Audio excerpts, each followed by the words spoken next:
الحمد لله رب العالمين والصلاة والسلام على أشرف الأنبياء والمرسلين محمد وعلى آله وأصحابه أجمعين ومن تبعهم بإحسان إلى يوم الدين. وبعد، أعوذ بالله السميع العليم من الشيطان الرجيم. بسم الله الرحمن الرحيم. واعتصموا بحبل الله جميعا ولا تفرقوا.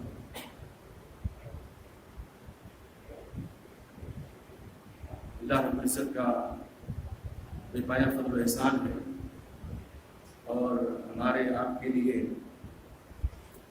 باعث سعادت ہے کہ آج ہمارے درمیان مرکزی جمعیت الحدیث ہند کے قائدین موجود ہیں. امیر محترم تشریف لانے والے ہیں، راستے میں ہیں اور ناظرین اردو صاحب تشریف لا چکے ہیں. یقین جانیے مسرت و شادمانی سے دل ہمارے لبریز ہیں اور تمام اعضاء و جوارے ہمارے اللہ کے حضور سرمسجود ہیں. یہ شکر ادا کرتے ہوئے کہ اللہ تعالیٰ نے ہمیں یہ موقع عطا فرمایا کہ ہم اپنے مہمانان گرامی قدر کے گرام قدر تاثرات اور خطابات کو سن سکیں اور ان کے مواعظ حسنہ سے اپنے قلوب و اذہان کو منور کر سکیں. آپ حضرات ایک شادی میں شرکت کے لیے آئے تھے اور کل بھی ایک شادی میں شرکت انشاءاللہ کریں گے. یہ موقع ہم نے غنیمت سمجھا اور اللہ کا شکر بھی ادا کیا اور آپ حضرات کا شکر بھی ادا ہم نے کیا کہ ہماری اللہ سے درخواست آپ لوگوں نے قبول فرمائی اور ہمارے درمیان تشریف فرمائیں. یقین جانیے مرکزی جمعیت الحدیث ہند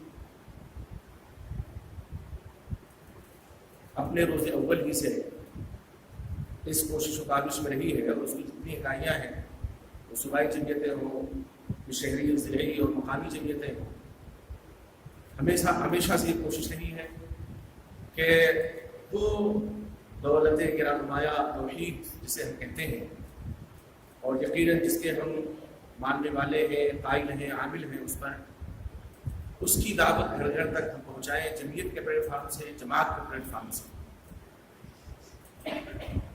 ہم لوگ تو آپ سے ہمیشہ محل گفتگو ہی رہتے ہیں. میں بہت زیادہ خارج نہیں ہوگا آپ کے اور ان کے درمیان، لیکن یہ بات بہت شرح صدر کے ساتھ میں کہہ سکتا ہوں کہ مرکزی جمعیت الحدیث ہند کی موجودہ قیادت کے اس سے پہلے جو حضرات مناسب عالیہ کے فائز تھے انہوں نے بہت ہی کوشش و کاوش کی مسلک اور منہج سلف کی ترویج و اشاعت میں، اور آج بھی اسی جواں ہمتی کے ساتھ رواں دواں ہیں. یقیناً لیل و نہار کی پرواہ کیے بغیر اور گرمی اور سردی کے پرواہ کیے بغیر ہر دم رواں رہتے ہیں اور ان حضرات سے ہمیں بھی سیکھ ملتی ہے اور یہ سبق ملتا ہے کہ ہمیں بھی اسی طرح سے دعوت کے میدان میں اور جمعیت و جماعت کی ترقی اور ارتقاء کے میدان میں ہمیں ہمیشہ آگے بڑھنا چاہیے اور کوشش و کاوش کرتے رہنا چاہیے. ابھی چند ہفتہ قبل میرے خیال سے ایک مہینہ سے زیادہ عرصہ ہوا ہے ہمارے امیر محترم شیخ جناب مولانا اصغر علی محمدی سلف حفظہ اللہ جو اتفاق سے آج سے بھی پڑھنے کے زمانے سے ہمارے وہ رفیق رہے ہیں، دوست رہے ہیں، وہ آئے ریلیف کے لیے، سیلاب زدگان کی ریلیف کے لیے. تو یہاں پہنچے، گھر پہ ہمارے قیام کیا کچھ دیر، اس کے بعد رات میں پہنچے، اس کے بعد قیام کیا اور ہم جب چلنے کے ہوئے تو بارش ہو گئی. تو سیلاب ہمارے یہاں آتی ہے، سیلابی ایریا ہے، تو اتنا پانی گھس کر کے وہ گئے. انہوں نے کہا یار ریلیف کی ضرورت یہاں پہ ہے، کہاں جا رہے ہیں؟ تو ہم نے کہا نہیں کہ تو بھی پانی گھنٹے میں نکل جائے گا. ہم لوگ گئے مختلف مقامات اور شکیفے کا دورہ کیا ساتھ میں، اور جہاں پانی کو گھس کر چلنے کی نوبت آئی گھس گئے. تو ہم لوگ تو دیہات کے لوگ ہیں، لیکن جو شہر میں رہتا ہو ظاہر ہے کہ اس کے لیے بہت دل گردے کی بات ہے یہ. اور واپس ہوئے 3 بجے رات میں اور پھر صبح پھر وہ چلے گئے. ایسے ہی ہمارے جو لوگ منتخب ناظرین صاحب ہیں، یہ بھی سرکردہ اور دعوت دین کے میدان میں ہم آپ وقت رواں رہتے ہیں. اللہ رب العزت کی خدمات کو قبول فرمائے اور ہمیں آپ کو سب کو توفیق دے کہ ہم ایسے حضرات کے نقشے قدم پر چلیں. میں نے ایک آیت چھوٹی سے پڑھی تھی اور تمہید کے لیے، اور یہ بتانے کی ضرورت واقعی اس وقت ہے کہ یہ دور سوشل میڈیا کا دور ہے، اور بہت سے لوگ افواہیں پھیلانے میں مہارت تامہ رکھتے ہیں، اور بعض تو یہ سمجھتے ہیں کہ جب تک وہ افواہ نہیں پھیلائیں گے سوشل میڈیا کے ذریعے سے تب تک ان کا کھانا ہضم نہیں ہوگا، پانی پیا ہوا ہضم نہیں ہوگا، یا ان کو قلبی سکون نہیں مل سکتا ہے. ابھی جو انتخاب ہماری مرکزیت کا ہوا ہے، ہم بھی تھے، ہمارے میرے محترم بھی تھے، عبدالرحمان صاحب نے، حفظ اللہ، اور بھی حضرات تھے، پورے ہندوستان کے لوگ پہنچے تھے، تقریباً 250 افراد تھے. اور یہ بات میں اس لیے کہہ رہا ہوں کہ بھی ہمارے رئیس مہینے میں نام نہیں، انہوں نے میرے پاس ایک پوسٹ کیا اور ایسے صاحب کے ذریعے سے کیا، اگر اس کا نام لینے سے تجزیے کی غیبت ہو جائے گی. میں نے کہا وہ تو بہرحال اس میں ماہر ہے کہ انتشار پھیلایا جائے کسی طرح سے جمعیت اور جماعت میں اور مسلمانوں میں. انتہائی شفافیت کے ساتھ انتخاب ہوا اور انتخابی بورڈ پہلے بنا، میرے خیال سے 5 لوگوں کا مشتمل تھا، 4 لوگوں کا مشتمل تھا بورڈ، 4 لوگوں کا مشتمل بورڈ بنا. اس بورڈ کی نگرانی میں انتخاب ہوا، جیسے ہم نے یہاں ریجیمنٹ کا انتخاب کرایا. دیکھیے مسئلہ یہ ہے جو کام کرنے والے ہیں وہ منصب و عہدے سے بہت زیادہ وہ نہیں کرتے کہ ہمیں منصب ملے گا تب ہم کام کریں گے. تو انتخابی بورڈ بنا، اس کی نگرانی میں انتخاب ہوا. عمارت کے لیے مولانا علی امام مہدی حفظ اللہ کا نام پیش ہوا، سب نے تعین کی. آپ کا نام پیش ہوا، پھر ایک صاحب نے، حالانکہ منع کیا تھا میں نے ان کو، تو انہوں نے مائک سوال کر کے میرا نام پیش کیا. 2 دفعہ میں کھڑا ہوا، میں نے انکار کیا، میں نے کہا میں نے استعائل ہوں نا، میں اس ذمہ داری نبھا سکتا ہوں، بس دعا کیجیے کہ اللہ تعالیٰ نے جو کام مجھ سے لیا ہے، جو اللہ تعالیٰ لے رہا ہے، اس میں اخلاص پیدا فرمائے اور خدمت وہ میری تھوڑی بڑی خدمات ہو. تو آپ بتائیے اس سے زیادہ شفافیت کیا ہو سکتی ہے؟ اگر ایسا ہوتا کہ ایک آدمی کا نام پیش ہونے کے بعد دوسرے کا نام پیش نہیں ہوا ہوتا تو بات تھی کہ ہاں یہ پہلے سے طے شدہ چیز تھی کہ یہی بنیں گے. یہ غلط فہمی ہے. ان نواز ظن اسم، یقیناً بعض بدگمانیاں گناہ ہیں اور لوگ اس کی پرواہ نہیں کرتے. اگر یہ بات پہلے سے طے شدہ ہوتی تو ظاہر ہے 2 نام پیش نہیں ہوتے یا اور نام پیش نہیں ہوتے. خیر میں تنازع کیا اور الحمدللہ بھائی اتفاق کی رات نظامت علیہ کے لیے بھی انتخاب ہو گیا، حاصل کا بھی انتخاب ہو گیا. اب وہ صاحب کہہ رہے ہیں کہ گنڈا راج ہے اور گنڈوں کے بل پہ انتخاب ہوا ہے. یقین جانیے ہم نے جب یہاں انتخاب کروایا سے جمعیت کا تو ہمارے پاس میرے خیال سے ہمارے رئیس بھائی نے بھیجا ایک صاحب کا کہ وہ کہہ رہے ہیں کہ وہ تو منمانی ایسے کر لیا ہے.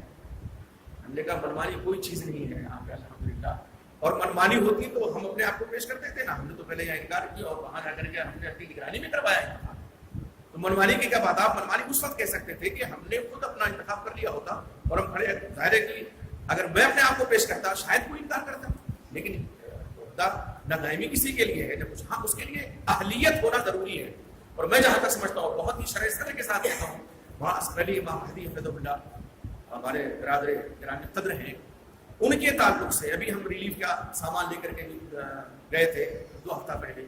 ایک جگہ مہاراج چلتی ہوئی بلّہ ہوتے ہوئے اور جگہ پہنچے تو ایک صاحب کہنے لگے کہ جو مخالفت کرتے ہیں لوگ ان میں جو بہت زیادہ سرگرم ہیں ان کے بارے میں کہ وہ ہمارے دوست ہیں اور دنیا جانتی ہے کہ ہمارے دوست ہیں، لیکن وہ جو کر رہے ہیں میں اس کو پسند نہیں کرتا ہوں. دوست کہہ رہا ہے دوست کے بارے میں. اور آپ ٹھیک ہے اہلیت ہو سکتا ہے بہت سے لوگوں کے اندر ہو، صلاحیتیں بہت ہیں، اس میں کوئی دو رائے نہیں. جماعت میں نہ صلاحیتوں کا فقدان ہے، نہ اہلیت کا فقدان ہے، نہ رجال کا فقدان ہے، نہ لوگوں اچھی صلاحیت لوگ موجود ہیں. لیکن جب سے اصغر علی صاحب آئے ہیں مرکزی جمعیت میں ہمارے سامنے انتخاب ہوا. جب یہ آئے ہیں آج سے 15 سال پہلے ہمارے اس میٹنگ میں میں بذات خود موجود تھا، شورا کے رکن کی حیثیت سے اس وقت سے بتا کیونکہ میں ایک دم نوجوان تھا اس وقت. تو ایسا کچھ نہیں تھا. انتخاب ہوا، سر نے اس کی تعین کی اور اس وقت سے لے کر کے آج تک کم سے کم پورے ہندوستان میں اور اس کے بعد عالم اسلام میں جائے گی جمعیت کو ایک وقار ملا، ایک پہچان ملی، ایک شناخت ملی اور اس کا انکار کوئی نہیں کر سکتا ہے. تو انہوں نے کہا شرح صدر کے ساتھ کہنے لگے کہ میں یہ اعتراف کرتا ہوں آپ کے سامنے کہ اصغر صاحب اس کے اہل ہیں اور جو جھوکا وہ برداشت کر لیتے ہیں ہر طرح سے اور کسی کے اندر وہ صلاحیت شاید نہ ہو. بہرحال الفضل بما شهدت به الاعداء. مسئلہ یہ ہے کہ آج سوشل میڈیا کا دور ہے، لوگ غلط صرف تحریریں اپلوڈ کر دیتے ہیں فیس بک پر، واٹس ایپ پہ، اور طرح استعمال کرتے ہیں لوگ غلط فہمیاں افراد جماعت میں پیدا کرنے کے لیے۔ تو اب یہ کرنا ہے کہ ہمارے جو قائدین منتخب ہو کر کے آئے ہیں، اگر شورا ظاہر ہے چاہتی تو ان کا انتخاب نہیں ہوتا، شورا سپر پاور ہے، شورا نے انتخاب کیا ہے، اور شورا لولی لنگڑی بہری کہانی اور اندھی نہیں ہوتی ہے، شورا پوری غریب لوگ ہوتے ہیں جو پورے ہندوستان کے لوگ اکٹھا ہوتے ہیں۔ تو اس لیے ایسی کوئی تحریر نظر سے گزرے تو آپ ایسے گزر جائیں جیسا کہ یہ سمجھیں کہ یہ تحریر ہماری نظر سے گزری ہی نہیں ہے، یا ان کے لیے ہدایت کی دعا کریں جو اس طرح کی گندی تحریریں اور اس طرح سے الزام تراشی کرتے ہیں اور لوگوں کو بدنام کرنے کی کوشش کرتے ہیں، جمعیت و جماعت کو کٹہرے میں کھڑا کرنے کی کوشش کرتے ہیں۔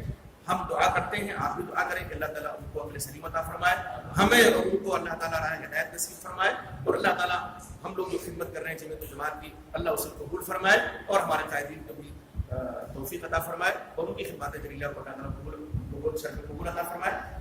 یقین جانیے میں بہت حاضر نہیں ہونا چاہتا، اور دعائیہ کلمات ہمارے محترم انشاءاللہ آخر میں کریں گے، اور میں بہت ہی ادب و احترام کے ساتھ گزارش کروں گا شیخ مولانا محمد ہارون السلام علی ناظرین اور عمومی مرکز میں جمعیت اہل سندھ سے کہ آپ اپنے مولانا اجتماع سے سامعین کو مستفید کریں۔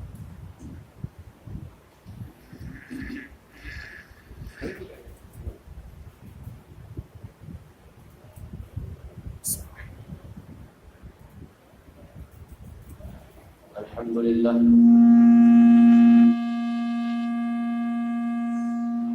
نحمده ونستعينه ونستغفره ونؤمن به ونتوكل عليه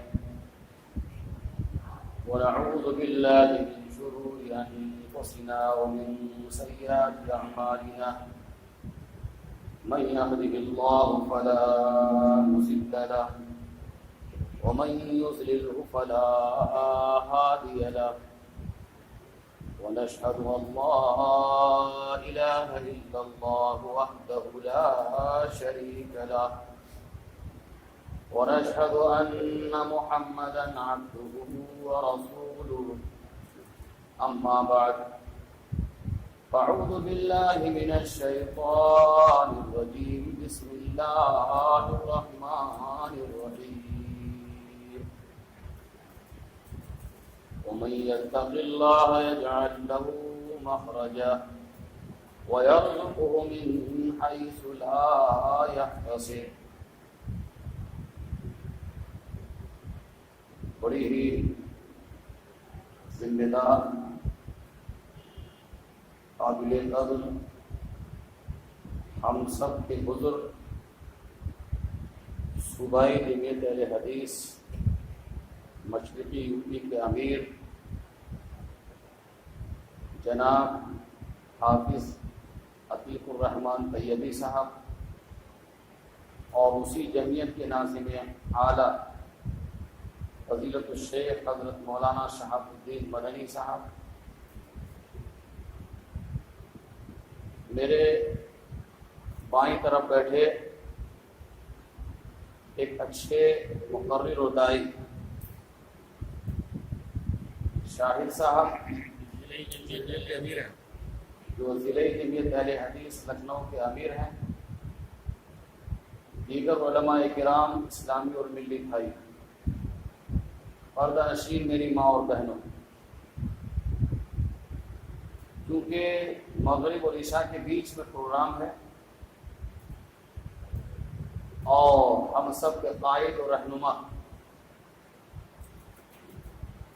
مرکزی جمعیت اہل حدیث ہند کے امیر فضیلت الشیخ اصغر علی امام مہدی السلفی کو اصل خطاب فرمانا ہے، اس لیے میں بغیر کسی تمہید کے سیدھے جو وقت میرے پاس ہے اس میں کچھ باتیں میں آپ سے کرنا چاہتا ہوں۔ آج کی اس مجلس کا موضوع میں نے بنایا ہے تقویٰ، پرہیزگاری، فضیلت اور اس کی اہمیت اور ضرورت۔ اگر ہم دین اسلام کو پڑھتے ہیں تو یہ بات ہمارے سامنے بڑے صاف لفظوں میں واضح ہوتی ہے کہ اسلام کی اور اسلام میں عبادات کی بنیاد دراصل یہی تقوی اور پرہیزگاری. قرآن مجید آپ دیکھیے، ایک آدمی بھوکا اور پیاسا رہتا ہے اور بہت ساری جائز ضروریات چھوڑ دیتا ہے اور کہتا ہے کہ میں روزے سے ہوں. قرآن مجید اس کو یوں بیان کرتا ہے کتب علیکم الصیام کما کتب علی الذین من قبلکم لعلکم تتقون. روزے کا مقصد بھوک اور پیاس، پریشانیاں، مشکلات پیدا کرنا نہیں ہے، تاکہ تمہارے اندر تقوی اور پرہیزگاری، للہیت، اللہ کا خوف، خشیت الہی پیدا ہو جائے. بس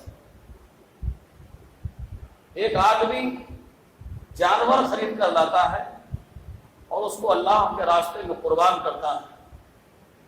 اللہ فرماتا ہے یہ قربانی لن ينال اللہ لحومها ولا دماؤها ولكن يناله التقوى منکم.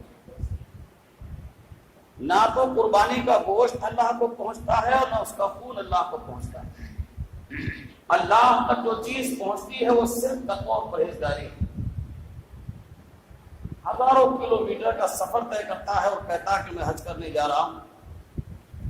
اس میں بھی اللہ تبارک و تعالیٰ نے اسی چیز کا تذکرہ فرمایا وَتَزَوَّدُوا وَإِنَّ خَيْرَ الزَّادِ التَّقْوَىٰ. زیادہ سفر میں یہ دال ہے، یہ مرچ ہے، یہ ہلدی ہے، یہ برتن ہے، یہ جو کتنا بوجھ لاد کر لے جاتا ہے اور اس سے زیادہ لاد کر لاتا ہے. فرمایا اس حج کے سفر میں زیادہ سفر تو ہونا چاہیے لیکن وہ صرف تقوی اور پرہیزگاری کا. اس بات کو اگر میں آگے بڑھاؤں اور بڑھا کر اس احساس کے ساتھ آگے بڑھوں کہ صرف عبادات نہیں بلکہ قرآن مجید تو ہمیں یہ احساس دلاتا ہے کہ جس نبی کا تذکرہ قرآن نے کیا اس نبی کو اللہ تبارک و تعالیٰ نے یہ نصیحت فرمائی کہ وہ تقوی اور پرہیزگاری اختیار کرے.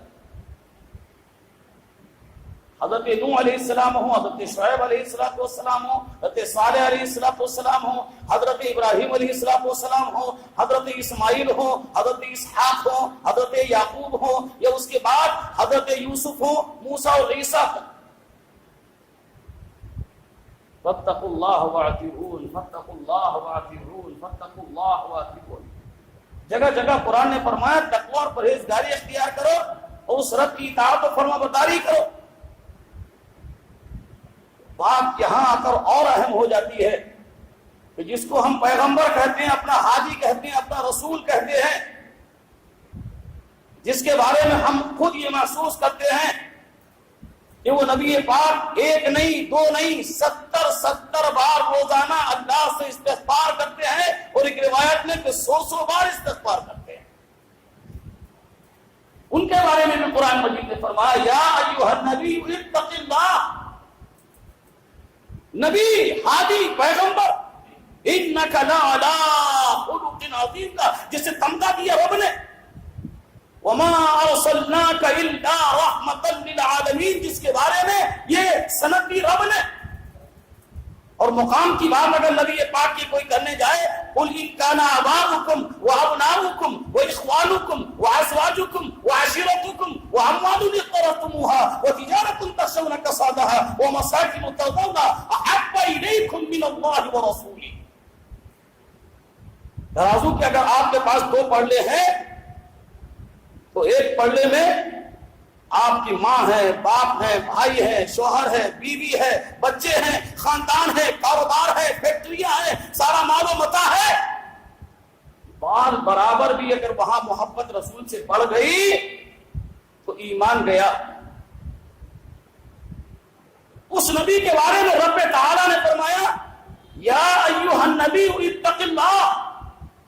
اور صرف نبی کو نہیں فرمایا تقوی اور پرہیزگاری اختیار کریں. آپ نبی کی بیویوں کا تذکرہ کیا تو وہاں بھی اللہ نے یہی فرمایا.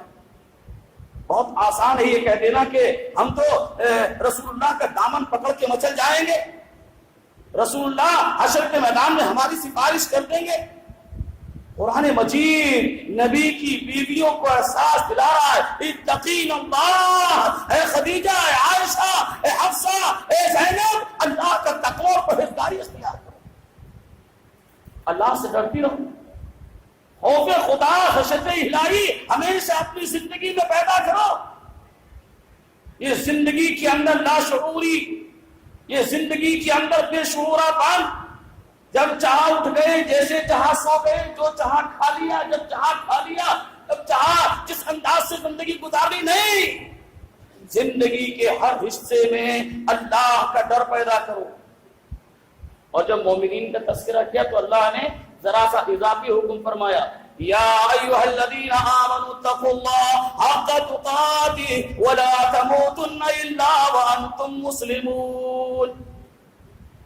مومنین کو فرمایا تقوی اختیار کرو، اور ساتھ میں جوڑ دیا کہ اللہ کا ڈر اتنا پیدا کرو جتنا کہ پیدا کرنے کا حق ہے۔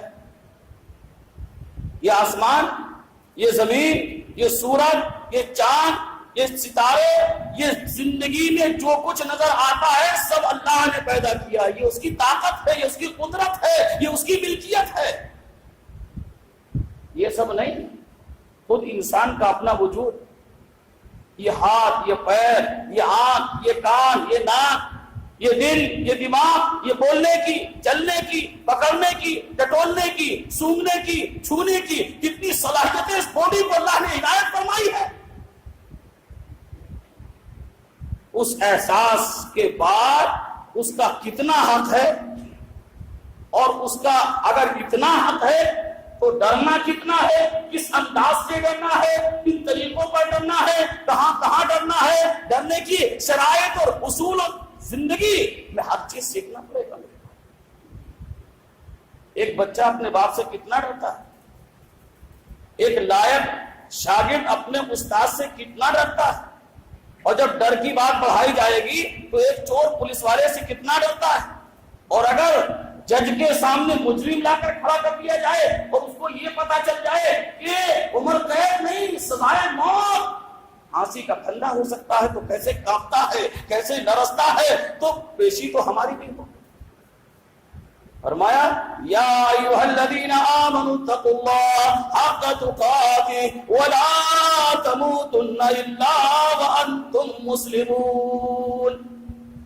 عام انسانوں کا بھی تذکرہ کیا اللہ تعالیٰ نے، یا ایھا الناس اتقوا ربکم الذی خلقکم من نفس واحدہ۔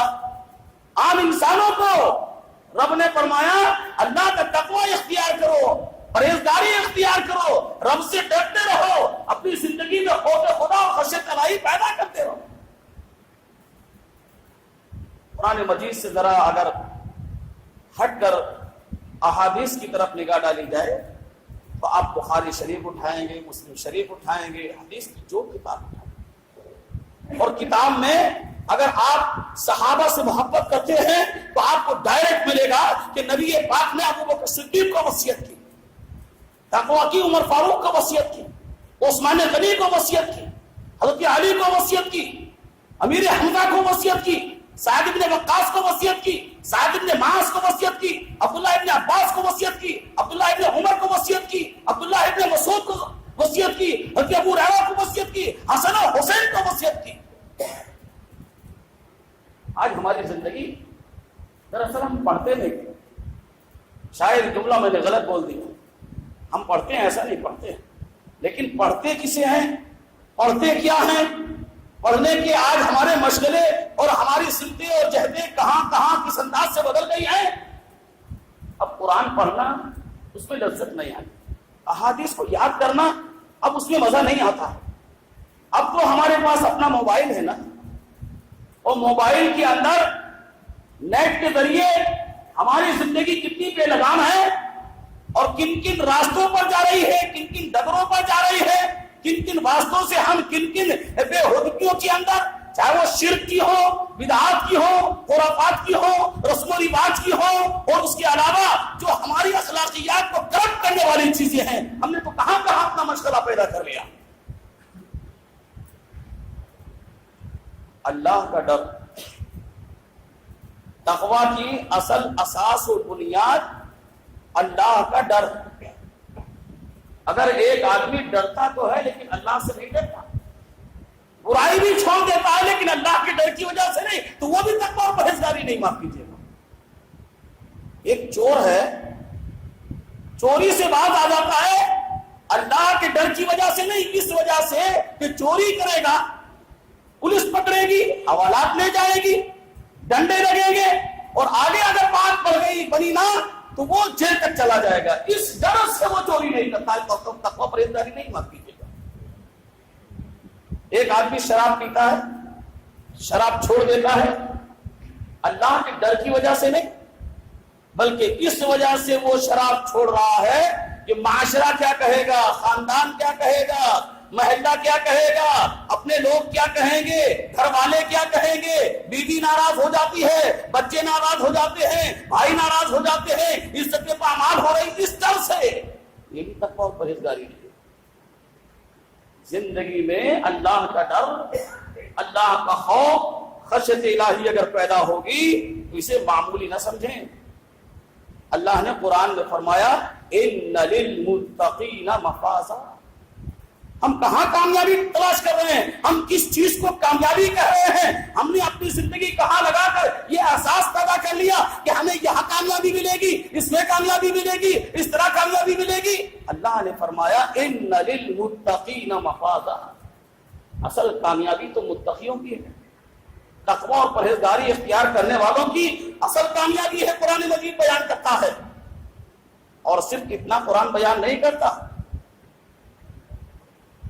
بلکہ قرآن مجید نے تو اس تعلق سے ہمیں ایک ایک چیز بیان کی ہے، اور تقویٰ اور پرہیزگاری اختیار کرنے کے بعد جو انجام ہے، جو انعامات ہیں اللہ تبارک و تعالیٰ کی طرف سے ہمیں نوازا جائے گا، اس تعلق سے بھی قرآن مجید نے ایک ایک بات بیان کی۔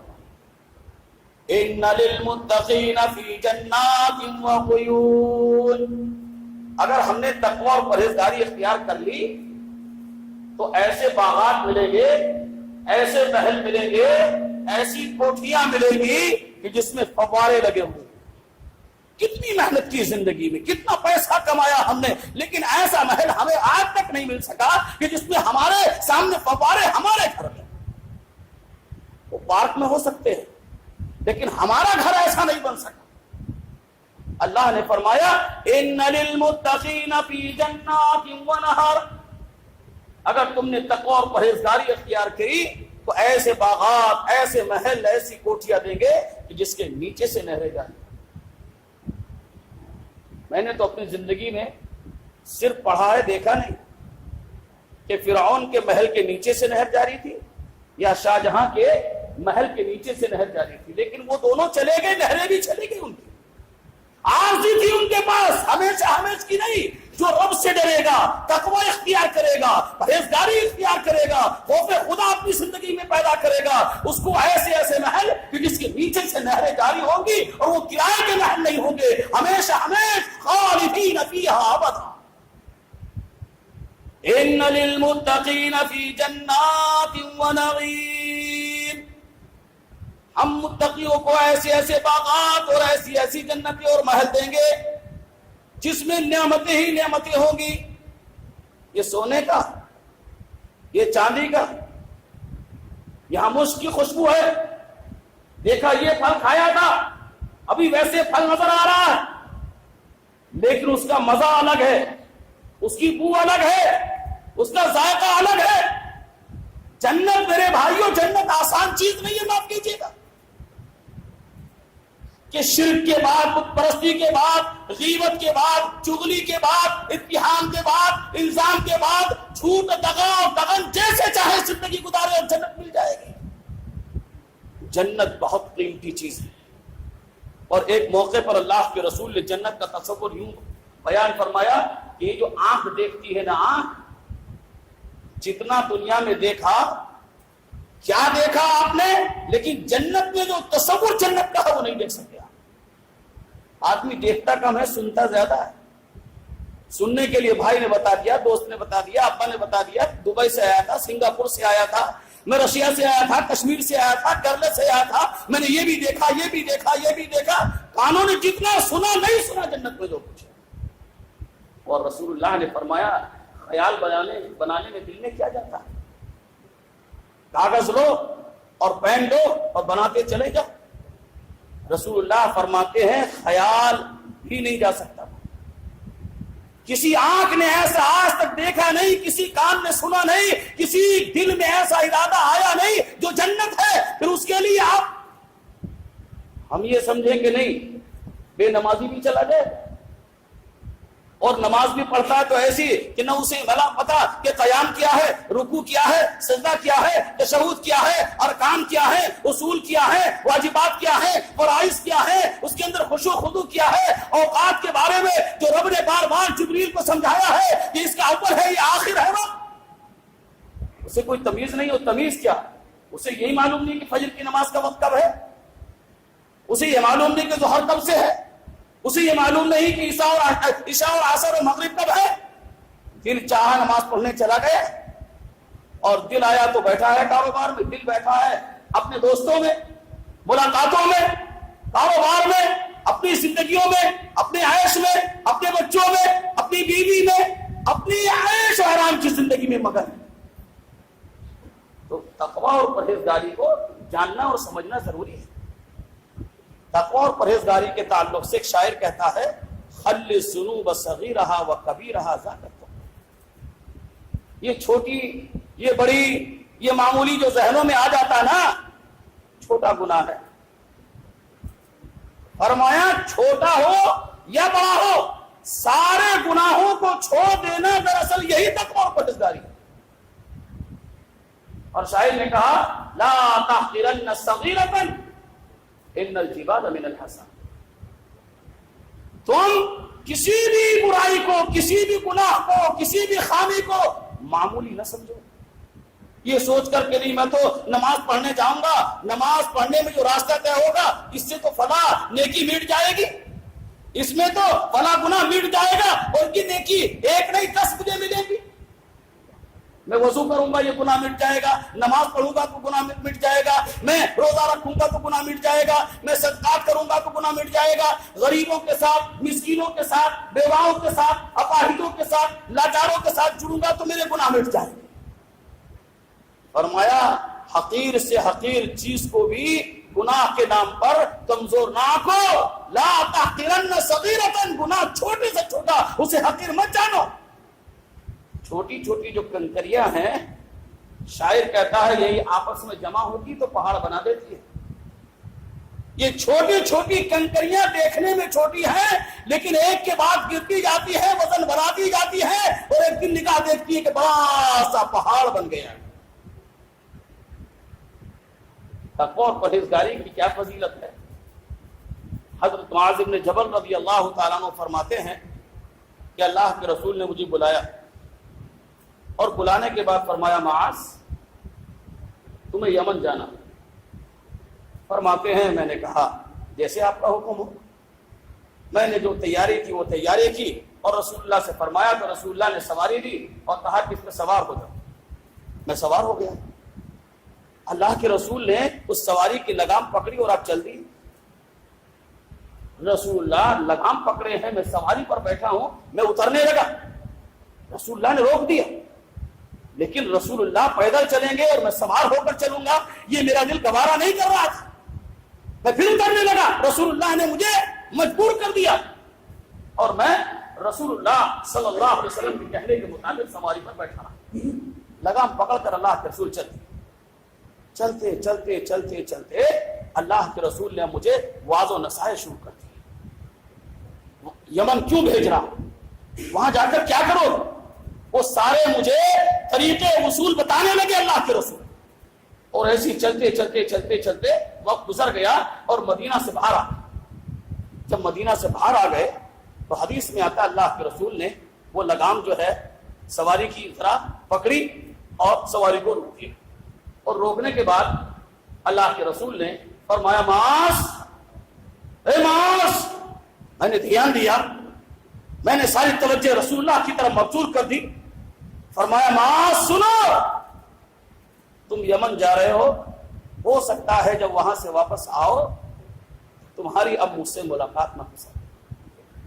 معاذ یہ ہو سکتا ہے کہ میرا انتقال ہو جائے تو میری مسجد سے یا میری قبر سے ملاقات کرو. صحابی رسول جنہوں نے نہ مال دیکھا، نہ وقت دیکھا، نہ اولاد دیکھی، نہ اپنی جانیں دیکھی، جب رسول اللہ نے جہاں رسول اللہ نے فرما دیا اپنے آپ کو حاضر کر دیا.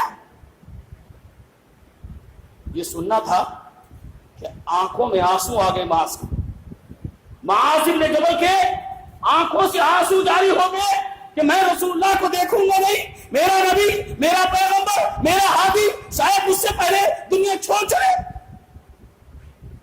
حدیث میں آتا ہے اللہ کے رسول نے جب ان کی طرف دیکھا، بعض روایت میں آتا ہے کہ نہیں آپ نے مدینہ کی طرف دیکھا، لیکن وہ فرماتے ہیں معاذ کہ کس کی طرف دیکھا، لیکن میں سمجھتا ہوں کہ رسول اللہ نے میری طرف دیکھا اور میں اس وقت آنسوں سے رو رہا تھا. تو اللہ کے رسول نے فرمایا معاذ گھبراؤ نہیں، اے معاذ گھبراؤ نہیں، اگر تم چاہتے ہو کہ میری ملاقات تم سے جاری رہے، مرنے کے بعد بھی جو تم آؤ مجھ سے ملاقات کرو، تو معاذ یاد رکھنا تقوی اور پرہیزگاری مت چھوڑنا، تقوی کا دامن نہ چھوڑنا، اللہ سے ڈر، خوف، خشیت الہی ہمیشہ جیسے تمہیں بتایا، رب نے بتایا، قرآن نے بتایا، میں نے وصیت کی اس پر جمے رہنا. تو معاذ تم نہیں، تمہارے علاوہ جتنے بھی لوگ یہ کریں گے، کہیں کے بھی کریں گے، صرف مدینہ کے نہیں، سب کو یہی خوشخبری سنا دینا. یہ تقوی اور پرہیزگاری کی میرے بھائیوں فضیلت ہے.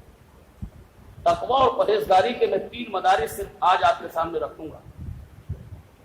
تقوی کا پہلا حصہ آپ کے سامنے بیان کروں گا، حصول تقوی، اور دوسرا بقائے تقوی، اور تیسرا حق تقوی. میرے بھائیوں حصول تقوی، اگر آپ میری ان باتوں سے ذہن میں کسی بھی طرح کا یہ اشکال رکھتے ہیں اب کہ تقوی پیدا کیسے ہوگا، ہم تقوی اور پرہیزگاری کے لبادے میں کیسے آئیں گے، کیسے ہمارے اندر اللہ تبارک و تعالیٰ کا خوف پیدا ہو جائے گا، تو حصول تقوی کے لیے جتنے بھی نیک کام، عقیدے کے باب کو کھولیے گا اور عقیدے کے باب میں کہیں بھی کسی طرح کا کھوٹ ہے تو اسے کھرچ دیجیے. زندگی میں شرک کی کوئی بھی قسم اللہ کو برداشت نہیں ہے. انسان چاہے صفات میں کرے، چاہے عبادات میں کرے، کسی بھی طرح کا شرک رب کو پسند نہیں ہے.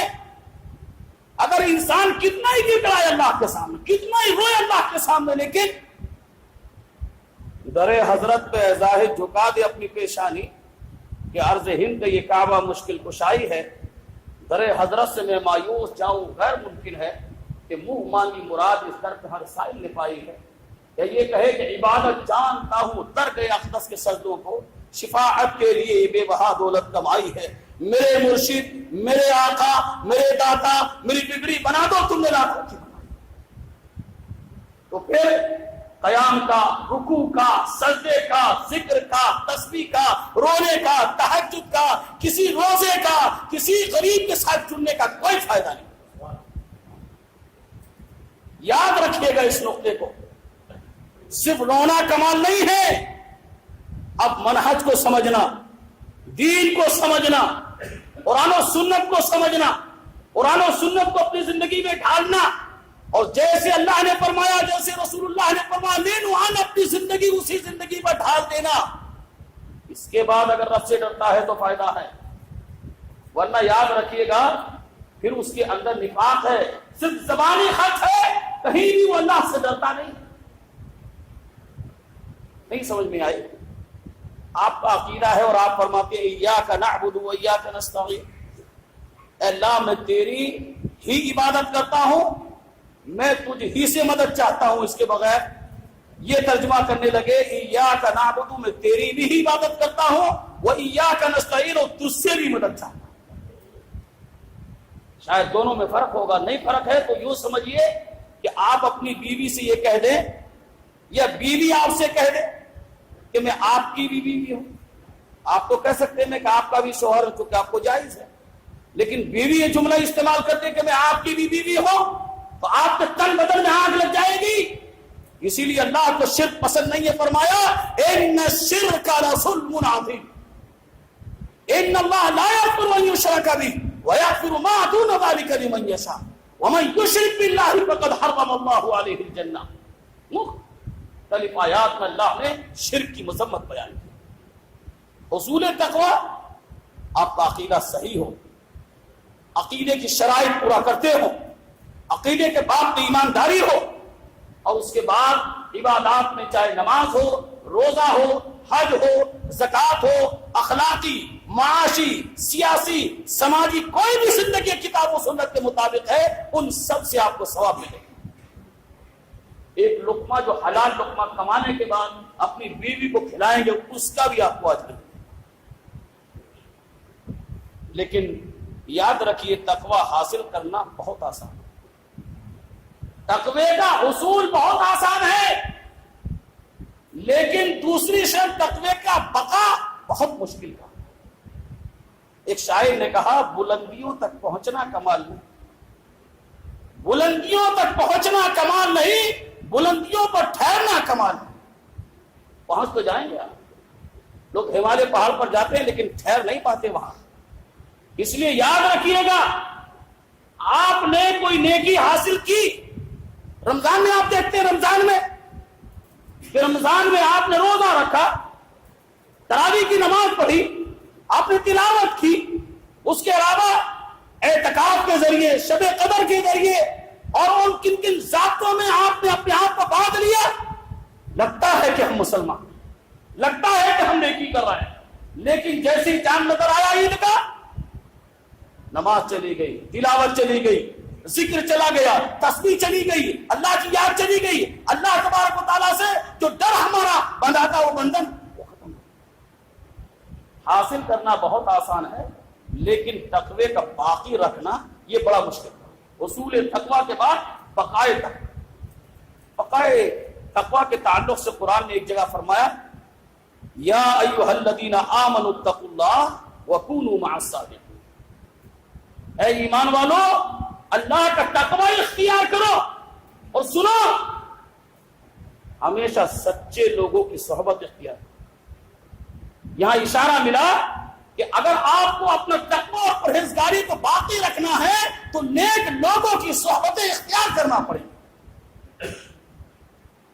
اللہ کے رسول نے فرمایا کہ اگر تم افطار کے پاس بیٹھو گے، عطر نہیں خریدو گے، جو عطر خریدنے آیا ہے اس کو عطر دکھانے والا دکھا رہا، اور جیسی اس کی ٹانٹ کھولی اور اس نے سوئی لگائی، اسے دی آپ کو نہیں، لیکن اس کی خوشبو آپ کی ناک تک گئی، ناک معطر ہو گئی، دماغ معطر ہو گیا، آپ کے جسم کے اندر اس خوشبو نے ایک عجیب پاکیزہ مہک پیدا کر دی. لیکن فرمایا اگر تم کسی بھٹی کے پاس بیٹھ جاؤ گے تو بھٹی، اس کا دھواں اور اس کے اندر سے نکلنے والی جو آپ کے ناک کو، آپ کے دماغ کو، سب کو سڑائے گی اور پھر بیمار کرے گی اور بیماریاں مہلک بنتی جائے گی، آپ کی باڈی ڈیمیج. شیخ سعدی نے اس تعلق سے ایک مثال دی، صحبت کا کتنا فائدہ ہوتا ہے اور صحبت کیا چیز ہوتی ہے. شیخ سعدی فرماتے ہیں کہ ایک دن میں سفر پر تھا اور چلتے چلتے تھک گیا، باڈی میری نڈھال ہو گئی. میں نے تھوڑی دیر کے لیے سکوت اختیار کیا، کھڑا ہو گیا، سوچنے لگا. سوچنے کے بعد دھیان آیا کہ فلاں بستی میں قریب ہے میرا دوست رہتا ہے، تھوڑی دیر وہاں چلتا ہوں، آرام کروں گا اور جو باڈی تھکی ہے وہ نشاط کے اندر تبدیل ہو جائے گی. یہ سوچ کر وہ اس گاؤں چلا گیا، اور جیسی گاؤں گیا دوست مل گیا، دوست نے گلے لگا لیا، اور ملاقات کے بعد الگ سلیٹ کے بعد اسے خوشی اور راحت ملی. ملنے کے بعد اس نے کہا کہ میری باڈی بہت تھکی ہوئی ہے، میں نہانا چاہتا ہوں، میرے لیے پانی لے کر آئے. وہ گیا، پانی لے آیا اور پانی لا کر نہانے کی جگہ رکھ دیا. جب وہ نہانے لگا، یہ جو آج ہمارے ہاں شیمپو ہیں اور شیمپو کی عجیب عجیب قسمیں آئی ہیں، صابن بھی عجیب عجیب اور بہترین خوشبو والے ہیں. پہلے لوگ مٹی لگاتے تھے اور مٹی ہی بدن پر ملتے تھے اور اسی سے نہا لیتے. آج بھی اگر دیکھیں گے بہت سارے گھروں میں عورتیں ملتانی کا استعمال کرتی ہیں اپنے سر کو دھونے کے لیے. شیخ سعدی فرماتے ہیں جیسی میں نے پانی بدن پر ڈالا اور ڈالنے کے بعد اپنی باڈی پر مٹی ملی تو ایک عجیب خوشبو اس مٹی سے آئی. میں نے کہا مٹی سے کہ تو مٹی ہے یا مشک عنبر ہے؟ میں نے ایک سوال کیا اپنے دل میں مٹی سے، گویا کہ میں اسے مخاطب ہوں اور ایک کہہ رہا ہوں کہ تو مٹی ہے یا مشک عنبر ہے. اسی خیالات میں مجھے میری مٹی نے جواب دیا جو میرے بدن پر ملی تھی کہ سعدی پریشان نہ ہو، میں مٹی، اے سعدی میں مٹی ہی ہوں، بس عام مٹیوں سے اور مجھ میں فرق یہ ہے کہ میں گلاب، چمپا، چمیلی، گیندا جو اس کی کیاریاں ہے اس نے بڑی زندگی گزار کر آئی، اس لیے میرے اندر سے خوشبو پھوٹ رہی ہے. بے جان کی صحبت اختیار کی اس مٹی نے تو میرے بھائیوں وہ بھی معطر ہو گئی، وہ بھی معطر کر رہی ہے. لیکن شیخ سعدی نے یہی ایک دوسری مثال دی، اور مثال انہوں نے یہ دی کہ کتا کتا اور مسائل اگر آپ اپنے سامنے رکھیں گے، آج کتے کے تعلق سے میرے بھائیوں ہم سب جانتے ہیں کتے کے مسائل کیا ہے کہ اگر آپ کے گھر میں آ جائے تو رحمت کا فرشتہ چلا جائے. کتا اگر آپ کے برتن میں منہ ڈال دے تو ایک بار نہیں 7 بار پانی سے 1 بار مٹی سے دھونا پڑے گا تو پاک ہوگا.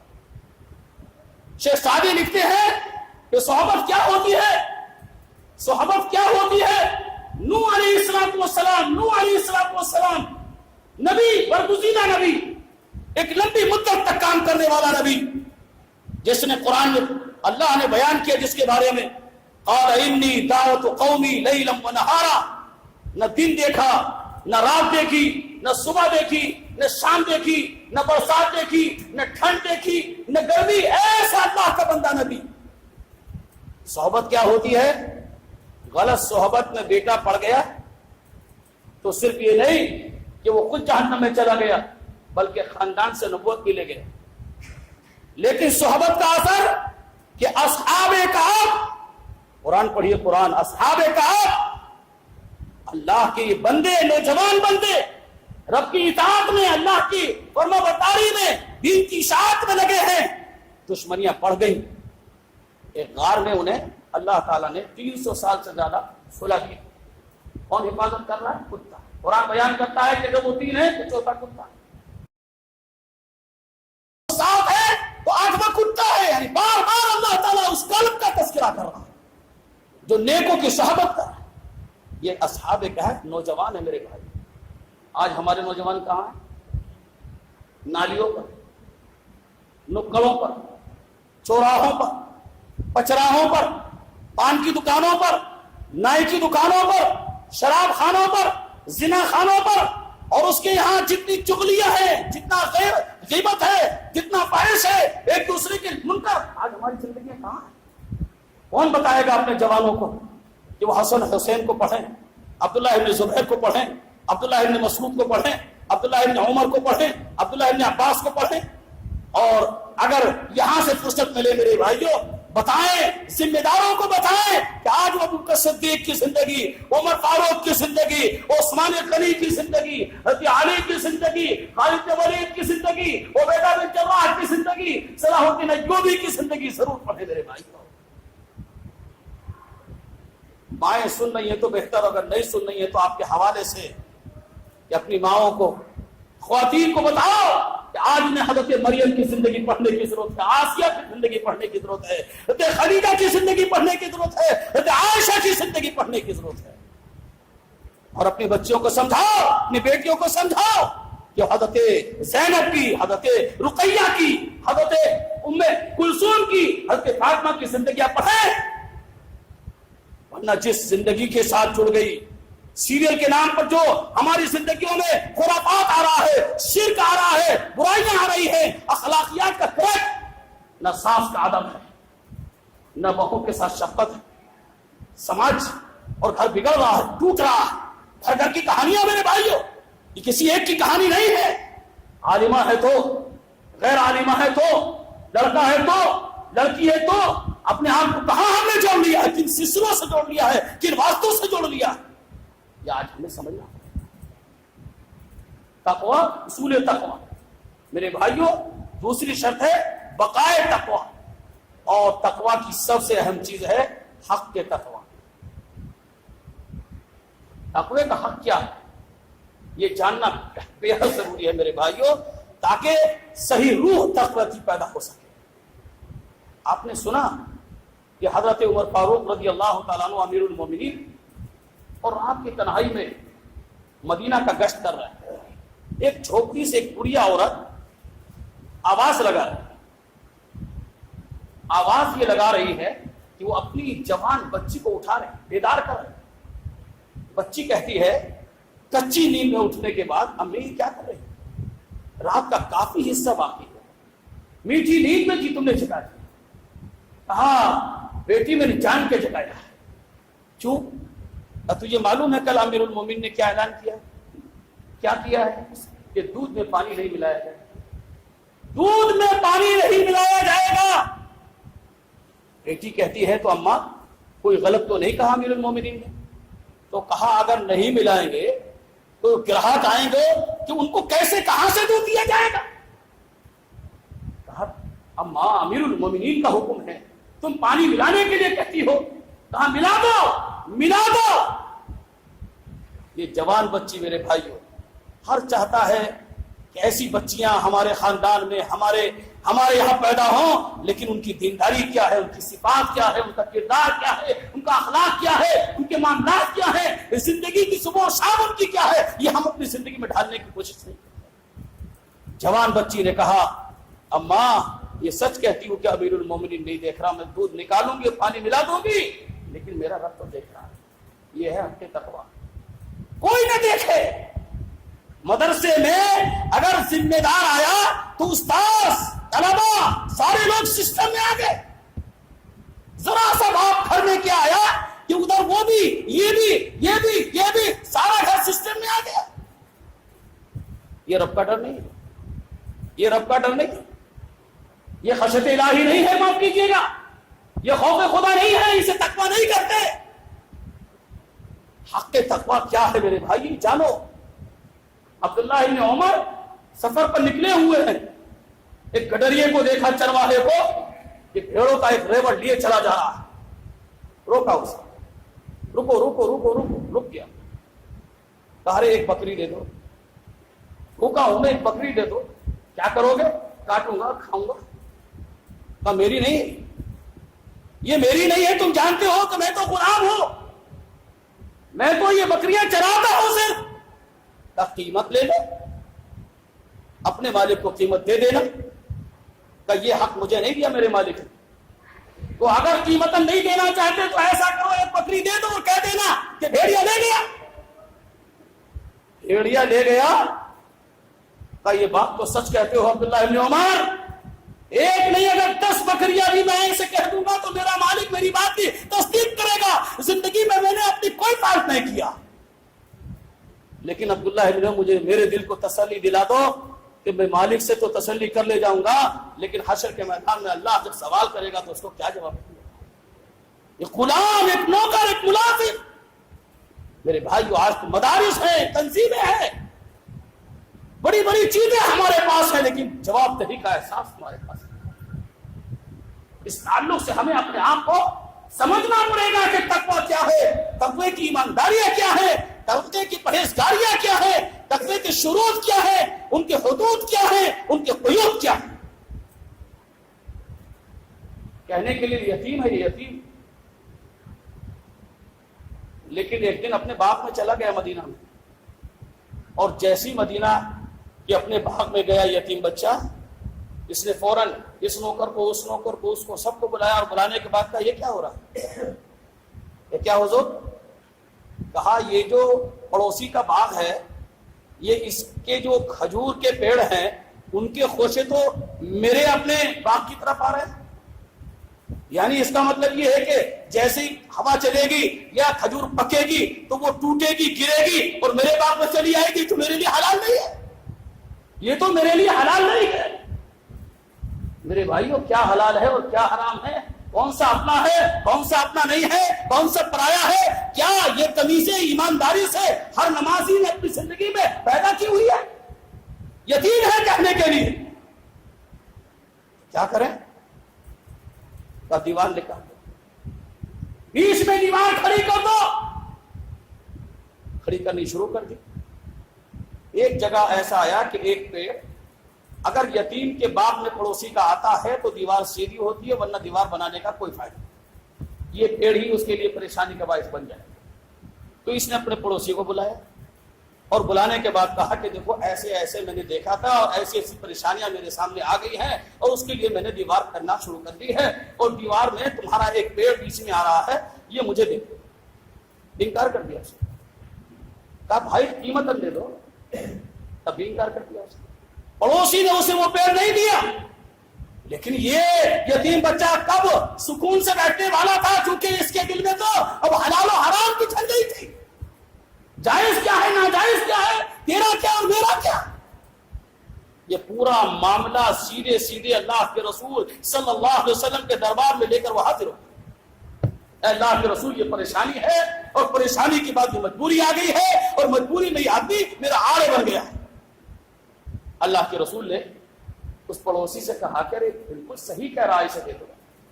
جب دیکھا کہ دینا نہیں چاہتا، آپ نے وہی جملہ استعمال کیا، اس سے قیمت لے لو۔ جب قیمت سے بھی وہ راضی نہ ہوا تو رسول اللہ نے فرمایا اسے یہ پیڑ دے دو، میں تمہیں بشارت دیتا ہوں کہ اس پیڑ کے بدلے جنت کا ایک پیڑ تم۔ لیکن افسوس کہ اس نے انکار کر،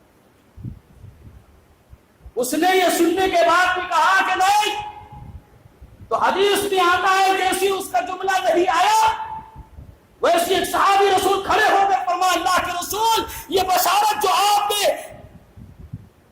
آپ نے ابھی سنائی ہے یہ صرف اسی پڑوسی کے لیے ہے، یا یہ پیڑ جو بھی دلا دے گا اس کو یہی بشارت ہے؟ آپ نے فرمایا یہ بشارت عام ہے، تو یہ اس یتیم کو پیڑ دلا دے گا، اس کو جنت کا ایک پیڑ ملے۔ حدیث میں آتا ہے یہ صحابی کھڑے کے کھڑے رہ گئے اور اس سے فرمایا پڑوسی سے تم مجھے جانتے ہو؟ کہا ابو درداء رضی اللہ تعالیٰ عنہ تمہیں کون نہیں جانتا، مدینہ کے ایک ایک حصے میں تمہیں جانتے ہیں، کیونکہ تم سے زیادہ پھل کسی کے باغ میں نہیں آتے۔ کہا میرے پیڑ جو باغ میں ہے وہ جانتے ہو کہ کتنے کے نا؟ یہ کبھی موقع نہیں ملا کہ آپ کے باغ جاتا اور جانے کے بعد پیڑ گنتا۔ تو کہا آپ کی جانکاری کے لیے میرے باغ میں 600 پیڑ ہیں، ایک دو نہیں 600 پیڑ ہیں، اور سنو میرا 2 منزلہ مکان بھی باغ کے بیچ میں موجود ہے، اور مدینہ میں جگہ جگہ میٹھے پانی کے چشمے نہیں ہیں، اتفاق سے میرے باغ میں میٹھے پانی کا چشمہ بھی موجود ہے، تو اسے یہ پیڑ دے دے۔ یتیم بچے کو میں 600 پیڑ دیتا ہوں، 2 منزلہ مکان دیتا ہوں، میٹھے پانی کا چشمہ دیتا ہوں۔ ایک دم سے یہ پڑوسی کہنے لگا اللہ کے رسول دیکھ رہے ہیں کیا فرما رہے ہیں ابو دادا، جذبات میں تو نہیں؟ فرمایا جذبات میں نہیں، باقی باتیں رسول اللہ سے کرنا، میں وعدہ کر کے جاتا ہوں، اور بھاگ لیے کہیں کینسل نہ ہو جائے تجارت، اور بھاگتے اپنے باغ کی طرف گئے تو یاد آ گئے تو بیچ کے چلایا پیڑ کے باہر، اپنے اس باغ کے باہر آ کر کھڑے ہو گئے، اور کھڑے ہونے کے بعد وہیں سے اپنے بچوں کو آواز دینا شروع کر دی بیوی کو، باہر آ جا باہر آ جا باہر آ جا۔ بیوی نے کہا کیا کوئی آفت آ گئی؟ کہ نہیں، میں نے اپنا باغ بیچ دیا، لائق نہیں۔ آج ہمارے یہاں سماج کی بیویاں نہیں تھی، تینوں کا حجت لڑائی جھگڑے، مدرسے سے آیا ہے، مسجد سے آیا ہے، آفس سے آیا ہے، کاروبار سے آیا ہے، کسی ٹینشن میں آیا ہے، کسی مجبوری میں آیا ہے، کس تعلق سے گھر میں داخل ہو رہا ہے، ساس کی شکایت تمہاری اماں ایسی تھی، تمہارے ابا ایسے تھے، تمہاری بہن ایسے ہی کرتی ہیں، گھر میں ایسے ہو رہا ہے، سماج میں ایسے ہو رہا ہے، یہ ہو رہا ہے، یہ ہو رہا ہے، لاکھوں برائیاں۔ یہ جاننے کے باوجود بھی کہ یہ سب کچھ کل تھا، شوہر کہتا میں نے بیچ دیا، بیوی نے ایک جملہ بھی استعمال نہیں کیا، سننے کے بعد جو ضروری سامان تھا اسے اکٹھا کرنے لگا، اور اسی میں جب قریب آئی تو کہا رے میرے سرتاج تم نے بیچ دیا، کیوں بیچ دیا یہ نہیں کہوں گی، لیکن کیا یہ تو پوچھ سکتی ہوں تم نے یہ پیڑ یہ باغ کس کے کہنے پر بیچ دیا؟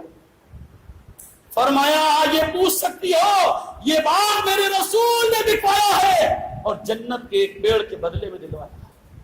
جتنا سامان اس عورت نے اٹھایا تھا سب اسی میں پھینک دیا اور فرمایا ارے ابو دہدا تمہیں یہ بھی معلوم ہے کہ نہیں کہ وہ جنتی پیڑ کتنا بڑا ہوگا؟ کہنا یہ مجھے معلوم ہے. کہا میرے کانوں میں رسول اللہ کی وہ آواز اب بھی گونج رہی ہے. رسول اللہ نے ایک موقع پر فرمایا کہ ایک گھڑ سوار اگر تیزی سے بھاگے گا تو 100 سال تک ایک پیڑ کے سائے میں چلتا رہے گا. میرے بھائی جنت آسان نہیں اور اس میں تقوی کی ایمانداری اس کا خلوص اس کی للہیت پیدا ہونا نہایت ضروری ہے. میں کہہ رہا تھا کہ حق کے تقوی کیا ہے یہ ایک یتیم بچے نے بتا دیا. حلال و حرام کی ذرا سی چبھن دل میں ہوئی اسے قرار نہیں ہوا جب تک اس نے یہ طے نہیں کر لیا کہ نہیں اس کے پھل یا اس کی کھجورے میرے باغ میں نہیں آئیں. کیا ہوتا حق کے تقوی؟ آپ نے مبارک کا نام سنا؟ نہیں سنا تو جوڑتا ہوں عبداللہ ابن مبارک اور بخاری شریف کہ حصے میں ان کا نام بڑے محدث عبداللہ کے والد مبارک ایک مالی ہے ایک نوکر ہے غلام ہے. ایک مالک کے پاس 1-2 دن نہیں 10 سال تک ملازمت کی ہے اس نے. بتاتے ہیں ایک دن ایسا آیا کہ مالک باغ میں آ گیا اور اپنے خاص جگری لنگوٹیا دوستوں کے ساتھ آ گیا اور آنے کے بعد بیٹھ گیا. میں نے بٹھانے کے بعد پیڑ کے سائے میں اور ٹھنڈا پانی لا کر پلایا اور کہا کہ اسے باغ میں اچھے پھل توڑ کر لاؤ. میں بھاگا گیا کہ میرا مالک آیا ہے میرا آقا آیا ہے اور میں نے ادھر سے دیکھا ادھر سے دیکھا ادھر سے دیکھا اس پیڑ سے دیکھا اس پیڑ سے دیکھا ایک بڑی رکابی میں بہترین پھل سجائے دھوئے اور اپنے مالک کے سامنے کہتے اتفاق کہہ لیجیے یہ اللہ تبارک و تعالیٰ کو کرنا اور دکھانا دن تھا. جیسی مالک نے اٹھایا پھل اور زبان تک لایا اور دانت سے کاٹا تو کھٹا پھل غصہ ہو گیا. لیکن غصے پر مالک نے اپنے جذبات کو قابو میں کیا اور فرمایا ارے مبارک اس کا تو خیال کر لو کہ آج میں اکیلا نہیں ہوں میرے خاص دوست ہیں. میں پکنک پر آیا ہوں میں اپنے دوستوں کو دعوت پر بلا کر لایا ہوں. اچھا پھل لے میں پھر بھاگ کر گیا اور جو بھی علم اللہ نے مجھے دیا تھا اس سے میں نے پھر تلاش کیے ادھر ادھر اور پھر میں نے پلیٹ میں سجائے دھوئے اور مالک کے سامنے رکھ دیے. سوئے اتفاق اب جب بھی مالک نے اٹھایا تو کھٹا پڑ گیا. مالک کو غصہ ہو گیا. اس کا غصہ 7ویں آسمان پر پہنچ گیا اور اسی غصے میں اس نے کہا مالک تم نے بے عزتی کی ہے تم جان کر یہ حرکتیں کر رہے ہو. تمہیں ایک دن نہیں 1 ہفتہ مہینہ نہیں 10 سال ہو گئے تمہیں یہ تمیز نہیں کہ کس پیڑ کے پھل میٹھے ہوتے اور کس کے کھٹے. عبداللہ ابن مبارک کے والد مبارک فرماتے ہیں میرے مالک کو سچ کہتے مجھے بھی احساس ہو رہا ہے کہ تم صحیح کہہ رہے ہو لیکن جس دن میں آیا تھا اس دن مجھ سے معاہدہ نہیں ہوا تھا. میں اللہ کا واسطہ دے کر کہہ سکتا ہوں کہ اس بات میں 10 سال کی زندگی میں نے ایک پھل کا استعمال نہیں کیا. یہ تقوی والے لوگ تھے یہ اللہ والے لوگ تھے یہ پرہیزگار لوگ تھے. میرے بھائیوں یہ نہیں کہ اپنا تو ہے ہی بیٹی کا بھی بہن کا بھی پھپھو کا بھی تایا کا بھی چچا کا بھی اور یہ تو خاندان ہے پڑوسیوں کا بھی اور جہاں سے ملا ہم نے کر لیا. ہمارے نام تو بہنامہ ہے بھائی زمین تو ہماری ہے. کن کن عیاریوں سے مکاریوں سے دھوکوں سے فریب سے آج دوسروں کی چیزیں ہم کر رہے ہیں. اور میں آپ کو خوف خدا کے ان واقعات میں لے جاؤں کہ مائز اسلمی جو آئے ہیں یہ مائز اسلمی جو آ گئے ہیں اور رسول اللہ سے فرماتے ہیں اللہ کے رسول مجھے پاک کر دیجیے. اللہ کے رسول نے توجہ ہٹا دی. پھر آئے فرمایا اللہ کے رسول مجھے پاک کر دیجیے گناہ ہو گیا مجھ سے. بعض روایات میں آتا اللہ کے رسول نے کہا میں دیکھو تو منہ سونگو تو صحیح یہ کیا کر رہے ہیں مائز. کہا دماغ بھی خراب نہیں ہے نشے میں بھی نہیں. تو حدیث میں آتا ہے کہا کہ جاؤ لے جاؤ رجم کر دو. یہ ڈر یہ خوف، یہ خشیت الہی کہ گناہ کرنے کے بعد فوراً رسول اللہ کے دربار میں آ گئے. کتنے گناہ ہے آج ہماری زندگی میرے بھائیوں کہ ہم انہیں لادے پھر رہے ہیں. ہمارا من، ہمارا دل، ہمارا دماغ کوستا ہے ہم، لیکن ہم اس رب کے سامنے، اس رب کے سامنے جو رب یہ کہتا ہے قل یا عبادی الذین اسرفوا علی انفسہم لا تقنطوا من رحمت اللہ ان اللہ یغفر الذنوب جميعا، اس کے سامنے رکھنے کے لیے تیار نہیں.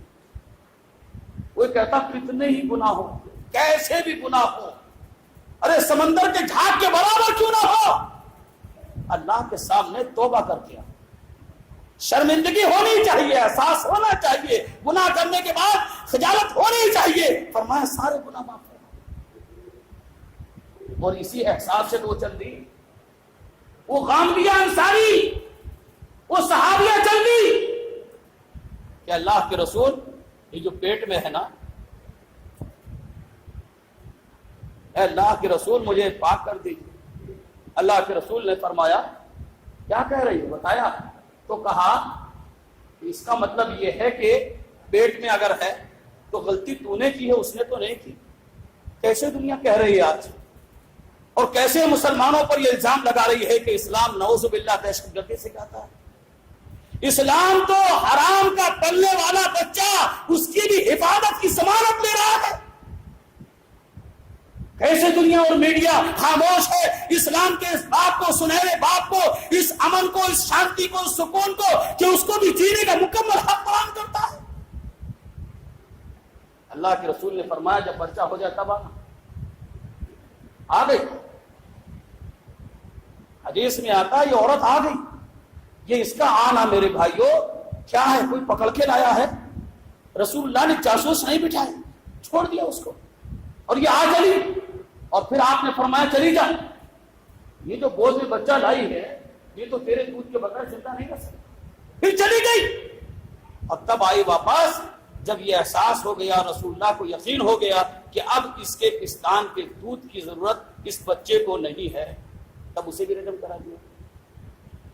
یہ خوف خدا میرے بھائی جو میں نے آیت قرآن مجید کی پڑھی تھی، اس میں اللہ فرماتا ہے وَمَن يَتَّقِ اللَّهَ يَجْعَل لَّهُ مَخْرَجًا وَيَرْزُقْهُ مِنْ حَيْثُ لَا يَحْتَسِبُ.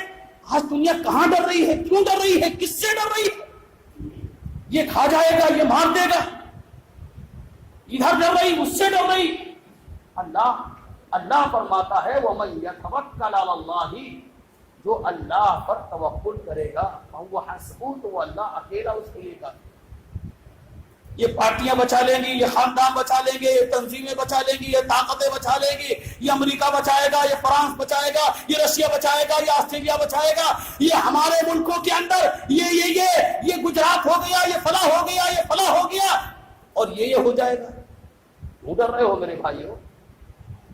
اگر اللہ سے، اپنے رب سے ڈرنے کا جو حق ہے وہ پیدا کر لیا تو کسی ڈر کی ضرورت نہیں. وما قدر اللہ حق قدری، سچائی اور انصاف تو یہ ہے کہ ہم نے اللہ کی قدر کی ہی نہیں. ارے اس سے زیادہ قریب ماں نہیں ہو سکتی. دنیا میں محبت کا، پیار کا سب سے بہترین نمونہ ماں ہے. ماں نہیں ہو سکتی اتنی قریب جتنا رب ہے. کوئی جو روزانہ میٹھی نیند سوتا ہو انسان، اس وقت آ کر انسان کہتا ہو ارے تجھے اگر پیسے کی ضرورت تو دوں گا، تو بیمار ہے تو تجھے شفا دوں گا. رب فرماتا ہے آسمانی دنیا پر آ کر ہے کوئی بیمار، ہے کوئی حاجت مند، ہے کوئی ضرورت مند، ہے کوئی مشکل والا، ہے کوئی مصیبت والا، ہے کوئی تکلیف والا، اور صرف اتنا نہیں فرمایا. رسول اللہ تو فرماتے ہیں کہ ایک بالش اللہ کی طرف آؤ گے تو اللہ دو بالش تمہاری طرف آئے گا. تم ایک ہاتھ اللہ کی طرف چلو گے تو دو ہاتھ اللہ تمہاری طرف بڑھ جائے گا. تم چل کر آؤ گے اللہ دوڑ کر آئے گا. رب کو نہیں پہچانا ہم نے، اسی لیے تو رب نے فرمایا کہ حشر کے میدان میں رب فرمائے گا ارے میں پیاسا تھا پانی نہیں دیا، میں تو بھوکا تھا تو نے کھانا نہیں کھلایا، میں ننگا تھا تو نے کپڑا نہیں پہنایا. بندہ کہے گا اللہ نوازنے والا، دینے والا، پلانے والا، کھلانے والا، پہنانے والا تو. رب فرمائے گا فلاں آدمی آیا تھا مانگنے، کہہ رہا تھا میں بھوکا ہوں، تو اسے کھانا کھلاتا گویا کہ مجھے کھلا رہا، اس ننگے کو تو کپڑا پہناتا گویا کہ مجھے پہنا رہا۔ کیا فرمایا؟ وَمَن يَتَّقِ اللَّهَ يَجْعَلْ لَهُ مَخْرَجًا، تم تقوی پیدا تو کرو، راستے اللہ نکالے گا۔ یہ ابراہیم علیہ السلام کہاں آگ میں ہے؟ ابراہیم علیہ السلام کہاں چلے گئے آگ میں؟ اور اس آگ سے کس نے بچایا؟ کس نے بچایا؟ کسی درگاہ نے، کسی چوسی نے، کسی نجومی نے، کسی کاہن نے، کسی جادوگر نے؟ اور وہی ایمان ہو، وہی تقوی ہو، وہی پرہیزگاری ہو، اسی کو تو شاعر کہتا ہے آج بھی ہو گر ابراہیم کا ایمان پیدا، آگ کر سکتی ہے انداز گلستان پیدا۔ وہ ایمان، وہ تقوی، وہ پرہیزگاری چاہیے۔ اور میں تو کہتا ہوں حضرت یونس مچھلی کے پیٹ میں تھے، پیٹ سے زندہ کون واپس لایا؟ کون لایا حضرت یونس علیہ السلام کو؟ میرے بھائیوں، فرمایا ومن یتوکل علی اللہ فہو حسبہ، تم اللہ پر بھروسہ تو کرو، وہ اکیلا کافی ہے۔ ومن یتق اللہ یجعل لہ مخرجا ویرزقہ من حیث لا یحتسب۔ یہ رسول اللہ ہجرت کے لیے نکل گئے ہیں، مدینہ تک کس نے پہنچایا؟ یہ پورے قافلے، یہ پوری ٹولیاں پیچھا لگی ہوئی ہیں، بڑے بڑے انعامات کی بارشیں ہو رہی ہیں۔ اللہ کے رسول مکہ سے مدینہ چلے گئے۔ یہ توکل اور یہ اللہ تبارک و تعالیٰ کے کہیں میرے بھائیوں ڈر، خوف، تقوی، پرہیزگاری زندگیوں میں ہمارے جاری ہونی چاہیے۔ اور اس تعلق سے ایک بات اور میں آپ کو بتا دوں، اس لیے بتا دوں کہ آج کا مسلمان ذرا ڈرا ہوا سا ہے، سہما سا ہے، فلا فلا فلا فلا یہ ذہنوں میں ڈال کر وہ اپنے اندر ایک گھبراہٹ پیدا کر رہا ہے، مشکلات اپنی بڑھا رہا ہے۔ قرآن مجید نے اسے میرے بھائیوں یہاں بھی اکیلا نہیں چھوڑا، لیکن پریشانی کیا ہے کہ ہم قرآن نہیں پڑھتے۔ یہ لکھنؤ ہے، راجدھانی ہے، یہاں ایک زمانے سے علم عروج پر رہا ہے۔ میں یہی پوچھوں قرآن سے کتنا تعلق ہے ہمارا اور آپ کا؟ کتنا تعلق ہے؟ بڑے علماء ہیں، بڑے کالج چلانے والے لوگ ہیں، بڑے تعلیم گاہیں ہمارے پاس ہیں، قرآن سے کتنا تعلق ہے؟ یہ اس محفل کا نہیں، اس محفل میں بیٹھے لوگوں کا نہیں، جہاں تک آپ کی نگاہیں جاتی ہوں میرے بھائیوں، وہاں آپ مشاہدہ کرنا، سب سے چھوٹا بچہ، یہ اکتوبر کی 21 تاریخ ہے، جتنا بھی پری نرسری میں بچے نے پڑھا ہے وہ A for apple, apple means سیب بولتا ہے، B for boy, boy means لڑکا بولتا ہے، C for cat, cat means بلی بولتا ہے، D for dog, dog means کتا بولتا ہے، اے ٹو زیڈ سارے الفابیٹس، ان کے ساتھ ان کی میننگز بھی جانتا ہے میرے بھائی۔ لیکن کیا ہو گیا اس مسلمان کو؟ یہ کہتا ہے کہ ہمارے بچے نے پوری ترتیب کے ساتھ، تجوید کے ساتھ، اصول کے ساتھ، قواعد کے ساتھ حفظ کر لیا، پورا قرآن یاد کر لیا، لیکن الحمد سے لے کے والناس تک پڑھ جائے گا، کہاں عقیدہ ہے، کہاں نماز ہے، کہاں حلال ہے، کہاں حرام ہے، کہاں جنت ہے، کہاں جہنم، تذکرہ پتہ ہی نہیں۔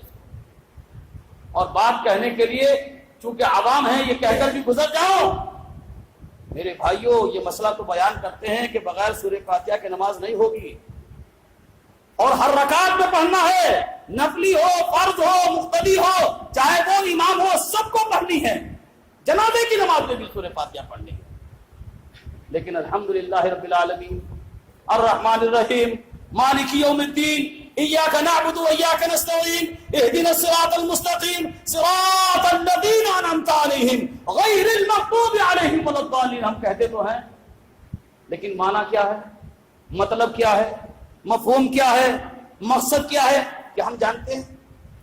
یہ اتنا کمزور سلیبس ہمارا کیوں بن گیا ہے؟ کس نے بنا دیا ہے؟ اور اس بوجھ کو قرآن کے تعلق سے کتنے دنوں تک اور ہم اپنے سروں پر اٹھاتے پھریں گے؟ میرے بھائیوں، چھوٹی سی عبارت اردو کی جب تک سمجھتے نہیں آگے بڑھتے نہیں، ہندی کی پڑھتے ہیں سمجھتے نہیں آگے بڑھتے نہیں، انگریزی کی پڑھتے ہیں سمجھتے نہیں آگے بڑھتے نہیں، ہم سے سب کچھ آتا ہے، ہم سنسکرت جانتے ہیں، دنیا کی اور زبانیں جانتے ہیں، لیکن ہم نہیں جانتے تو قرآن کی زبان نہیں جانتے۔ یہ کمزور سلیبس ہمارا، یہ قرآن کے تعلق سے ہمارا مسئلہ کیوں رہتا جا رہا ہے؟ اس تعلق سے ہمیں ہوش کے ناخن لینے چاہیے۔ یہ جو دنیا میں مسلمان پریشان ہے وجہ یہی ہے کہ وہ قرآن سے دور ہے، وہ اللہ کے رسول کی احادیث سے دور ہے۔ قرآن مجید نے مشورہ دیا میرے یہ قومیں ہلاک نہیں ہوں گی، برباد نہیں ہوں گی جب تک قرآن و حدیث کے ساتھ رہیں گی۔ قرآن نے کیا نسخہ دیا ہے؟ وَإِن تَصْبِرُوا وَتَتَّقُوا لَا يَضُرُّكُمْ كَيْدُهُمْ شَيْئًا۔ کیا فرمایا؟ اگر تم صبر کا دامن تھامے رہو۔ صبر میرے بھائیوں صرف یہ نہیں ہے کہ کوئی انتقال کر گیا اور آپ نے کہا اِنَّا لِلَّهِ وَإِنَّا إِلَيْهِ رَاجِعُونَ، بس۔ صبر کی قسمیں کتنی ہیں؟ صبر کیسے آتا ہے؟ صبر کیسے پیدا ہوتا ہے؟ صبر کا کہتے پھل میٹھا ہے، وہ مٹھاس کیسے آئے گی؟ یہ چیز سمجھنے کی کوشش کرو۔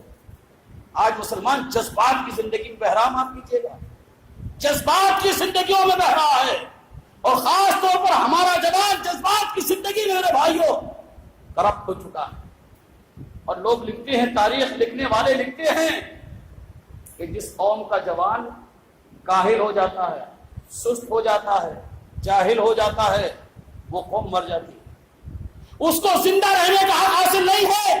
آج ہمارے قوم کے اندر خاص طور پر جوانوں کے اندر میرے بھائیوں کتنی حس ہے، کتنی بیداری ہے، کتنی نشاط ہے اپنے دین کے تئیں، اپنے رب کے تئیں، رسول کے تئیں، صحابہ کے تئیں، مفسرین کے تئیں، محدثین کے تئیں، اپنی تاریخ کے تئیں۔ یہ ہم خود جانتے ہیں۔ کیا فرمایا؟ وَإِن تَصْبِرُوا، اگر تم صبر کا دامن پکڑ لو۔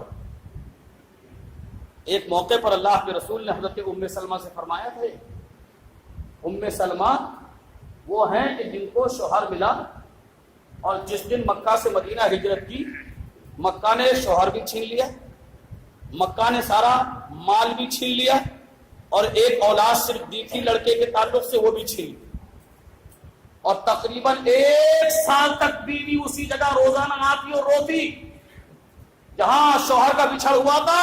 شوہر مکہ سے مدینہ چلے گئے اور بیوی روک لی گئی، ترس آیا، مدینہ چھوڑ کر چلے آئے۔ ابھی کچھ ہی دن ہوئے تھے، بیوی کا انتقال ہو گیا، شوہر کا انتقال ہو گیا، ابو سلمہ کا انتقال ہو گیا۔ اللہ کے رسول کو پتا چلا، آپ تشریف لائے، آپ نے دیکھا کہ ام سلمہ ہے، غمگین ہے۔ فرمایا ارے ام سلمہ صبر کرو۔ فرماتی رسول اللہ کا حکم تھا، اس لیے میں نے ایک بھی آنسو نہیں بہایا، لیکن اندر سے میرا دل چور تھا، بار بار مجھے کہتا سلطان چلا گیا، میرا شوہر چلا گیا، میری زندگی چلی گئی، میرا سہاگ گزر گیا۔ صبر کر کے اب کیا ملے گا صبر؟ فرماتی 4 مہینہ 10 دن عدت کی مدت میں نے جیسے گزاری، مجھے ایک پیغام آیا، اور جب پتا چلا کہ پیغام یہ محمد الرسول اللہ صلی اللہ علیہ وسلم کا پیغام ہے جو فرماتے ہیں ام سلمہ میں تم سے نکاح کروں گا، تو مجھے احساس ہوا کہ باقی صبر کا پھل کتنا میٹھا ہوتا ہے۔ ابو سلمہ بہت نیک تھے، بہت سچے تھے، میرا بڑا خیال اور دھیان رکھتے تھے، لیکن رسول اللہ بحث شوہر کے مل کے اس سے زیادہ عزت وقار زندگی میں نہیں مل سکتا ہے۔ کیا فرمایا؟ وَإِن تَصْبِرُوا، اگر تم صبر کرو گے، وَتَتَّقُوا، اور تقوی و پرہیزگاری اختیار کرو گے، لَا يَضُرُّكُمْ كَيْدُهُمْ شَيْئًا، دنیا کی جتنی تدبیریں ہیں تمہارے خلاف وہ تمہیں ذرہ برابر بھی نقصان نہیں پہنچا سکتے۔ تو میرے بھائیوں، تقوی کیا ہے؟ تقوی و پرہیزگاری کے اصول کیا ہیں؟ تقوی و پرہیزگاری کی شرائط کیا ہیں؟ تقوی و پرہیزگاری کو کیسے ہمیں اختیار کرنا ہے، اور تقوی و پرہیزگاری ہماری زندگی میں کیسے داخل ہوگی، یہ چیز ہمیں جاننا چاہیے۔ اللہ تعالیٰ نے فرمایا من خشی الرحمن بالغیب فبشرہ بمغفرۃ واجر کریم، اگر ہم نے ایمانداری سے تقوی اور پرہیزگاری اختیار کی، من خشی الرحمن بالغیب، غیب میں جب اللہ کے علاوہ کوئی نہیں، اللہ کے علاوہ آپ کو کوئی نہیں دیکھ رہا ہے، اللہ کے علاوہ بس آپ ہیں اور آپ کا رب ہے۔ آپ کو معلوم ہے کیا فرمایا نبی پاک نے؟ ایسے خوش نصیب لوگ جس دن نفسا نفسی کا عالم ہوگا، ہر آدمی پسینہ پسینہ ہوگا، اللہ کا صرف اور اس کے علاوہ کچھ نہیں، کہیں سایہ نہیں، کوئی اپنے پیروں تک، کوئی گھٹنوں تک، کوئی ناک تک، کوئی سراپا پسینے میں ہوگا. یوم یفر المرء من اخیہ وامہ وابیہ وصاحبتہ وبنیہ لکل امرئ منہم یومئذ شان یغنیہ.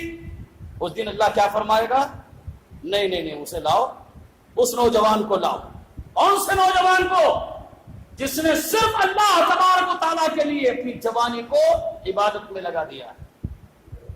اور اس میں یہ بھی فرمایا اللہ کے رسول نے، ایک ایسا آدمی بھی لایا جائے گا کہ جس کے بارے میں کہا جائے گا کہ اسے لاؤ اور عرش کا سایہ دے دو. کیوں؟ کہ اس نے آنسو صرف میرے ڈر کی وجہ سے، میرے خوف کی وجہ سے، اس کے اندر میرا ڈر اور خشیت الہی پیدا ہو گیا، اس لیے لاؤ. اس کا مقام یہ ہے، اس کا مرتبہ یہ ہے، اس کی حیثیت یہ ہے کہ میرے بھائیوں، فرمایا کہ صبر کرو، تقوی پرہیزگاری اختیار کرو، تو اللہ تبارک و تعالیٰ کیا کرے گا؟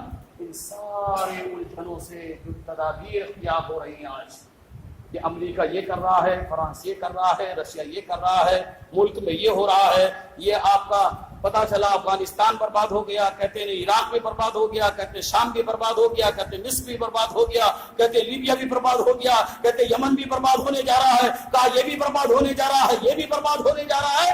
بربادیاں کیوں آ رہی ہیں؟ میرے بھائیو، اگر ایمانداری نہیں رہی تو ایک دن ایسا آئے گا کہ ہمیں اللہ کے حضور پیش ہونا ہے اور اپنے کیے کا مکمل اللہ تبارک و تعالیٰ کو حساب دینا ہے. اس سے پہلے میرے بھائیوں کہ حساب و کتاب ہمارا ہو، اور حساب و کتاب جب ہمارا ہونے لگے تو ہم حساب و کتاب میں جب اللہ کے سامنے آئیں اور ادھر سے ادھر اور ادھر سے ادھر کی کرنے لگے، اور اللہ کو یہ کرنا پڑے جو قرآن نے فرمایا کہ یوم نختم علی افواہہم. یہاں تو بہت بولتے ہیں ہم لوگ، بہت سوچتے ہیں ہم لوگ، جو دل میں آتا وہ کرتے ہیں، لیکن قرآن فرماتا ہے حشر کے میدان میں یہ زبان بند کر دی جائے گی. وَتُكَلِّمُنَا أَيْدِيهِمْ وَتَشْهَدُ أَرْجُلُهُمْ بِمَا كَانُوا يَكْسِبُونَ. کیا ہوگا؟ یہ زبان بند کر دی جائے گی اور یہ دونوں ہاتھ بولنے لگیں گے. موبائل میں آپ کا آج المونیم پلاسٹک میرے بھائیوں بول رہا ہے، آپ کے سامنے بول رہا ہے. یہ ہاتھ اللہ کے سامنے دنیا میں جو کچھ ہم کر کے جائیں گے سب اللہ کے سامنے بولنے لگیں گے. ایک ایک چیز گنائیں گے. جب ہاتھ گنا دیں گے، یہ دونوں پیر اللہ کے سامنے ایک ایک عیب، ایک ایک برائی، ایک ایک خطا، ایک ایک ہماری گندگی اللہ کے سامنے رکھ دیں گے. ان السماء والبصر والفؤاد كل اولئک کان عنہ مسئولا. یہ دونوں کان، ان سے یہ سوال جواب شروع ہوتا ہے. ان دونوں کانوں سے اللہ تبارک و تعالیٰ سوال و جواب شروع کر دے گا. جو کچھ بھی ان کانوں نے گناہ کیے ہیں جب یہ کہہ دیں گے تو ان دونوں آنکھوں کو حکم ملے گا. ہاتھ بھی بولیں گے، پیر بھی بولیں گے، آنکھ بھی بولے گی، میرے بھائیوں کان بھی بولیں گے، اور آخر میں دھڑکتا ہوا دل. انسان کچھ کہتا ہے، چہرے سے کچھ اور ظاہر کرتا ہے، ظاہر نہیں ہونے دیتا. جب یہ دل کھلے گا تو انسان ہکا بکا رہ جائے گا. سامنے دوست کہے گا ارے تو اتنا گندا تھا، بیوی کہے گی تو میرے بارے میں یہ سوچتا تھا، بیٹے کہیں گے ارے تو ایسا اور ایسا بھی تھا، باپ کہے گا بڑا نیک سمجھا تو ایسا پاجی نکلا. سب کے سامنے جب ذلیل ہوتے دیکھے گا تو قرآن نے میرے بھائیوں کوئی چیپٹر چھوڑا نہیں. جیسی دیکھے گا تو اللہ سے کہے گا ربنا ابصرنا وسمعنا فارجعنا نعمل صالحا انا موقنون. اے باری تعالیٰ، میں اپنی آنکھوں سے دیکھ رہا ہوں، وہ آگ لگ رہی ہے، وہ لپٹیں اٹھ رہی ہے، وہ دہک رہی ہے. اللہ اپنے کانوں سے چیخنے کی، چلانے کی، بلبلانے کی، کراہنے کی، لوگوں کی آوازیں جہنم کی سننے لگا. اے اللہ ایک بار دنیا میں بھیج دے، زندگی میں اللہ کبھی بھی گناہ نہیں کروں گا، نیکیاں ہی نیکیاں کروں گا. کیا فرمائے گا اللہ؟ وَلَكِنْ حَقَّ الْقَوْلُ مِنِّي لَأَمْلَأَنَّ جَهَنَّمَ مِنَ الْجِنَّةِ وَالنَّاسِ أَجْمَعِينَ. نہیں، ہم نے بھی فیصلہ کر لیا کہ جہنم کو تمام گنہگاروں سے بھر دیا جائے گا.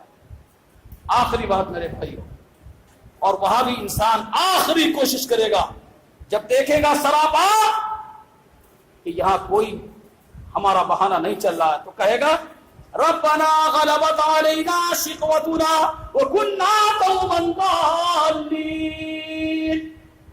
اے باری تعالیٰ، میں سراپا بدبخت انسان ہوں، معاف کرنا۔ یہ احساس میں حشر کا آپ کو بتا رہا ہوں میرے بھائی۔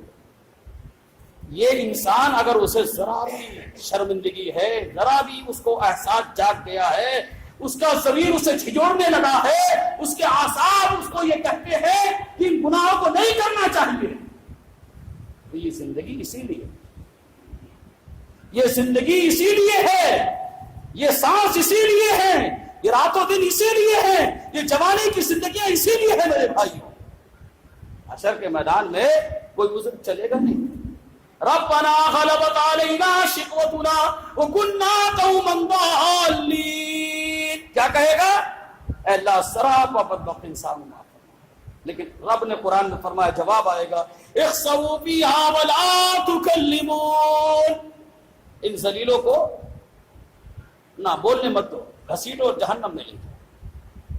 میرے بھائیوں، یہ محاسبے کا وقت ہے، میرے بھائیوں اپنے کو سمجھنے کا وقت ہے، اور میں نے تقوی اور پرہیزگاری خاص طور پر اس لیے موضوع بنایا میرے بھائیوں کہ آج ہماری زندگیوں میں ایسا نہیں کہ علم نہیں، بہت ہے علم، جانکاری ہمیں بہت ہے، مسائل کی بھی جانکاری ہے، عقیدے کی بھی جانکاری ہے، اخلاقیات کی بھی جانکاری ہے، کیا کرنا ہے اور کیا نہیں کرنا ہے، کتنا کرنا ہے اور کتنا نہیں کرنا، سب ہمیں معلوم۔ ہمیں معلوم ہے کہ رسول اللہ نے فرمایا کہ اگر اللہ پر آخرت کے دن پر ایمان ہے، قل خیرن، نبی پاک نے فرمایا ہمیشہ صرف بھلی بات کرو، ہمیشہ صرف اچھی بات کرو، بھلائی کے علاوہ اپنی زبان سے برائی کی بات نہ نکالو۔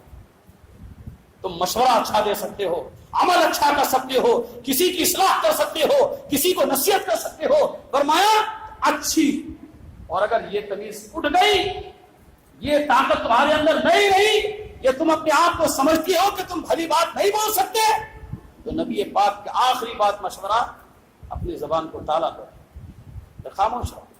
اللہ سے دعا ہے کہ اللہ تعالیٰ امیر محترم مرکزی جمعیت اہل حدیث ہند فضیلت الشیخ اصغر علی امام مہدی السلفی جن کا اصل خطاب ہونا وہ تشریف لے آئے ہیں، میں آپ سے التماس کروں گا کہ پورے نشاط کے ساتھ آپ بیٹھیں اور ان کا خطاب سنیں۔ اللہ سے دعا ہے کہ اللہ تعالیٰ ہمارے اندر اپنا ڈر پیدا فرما دے۔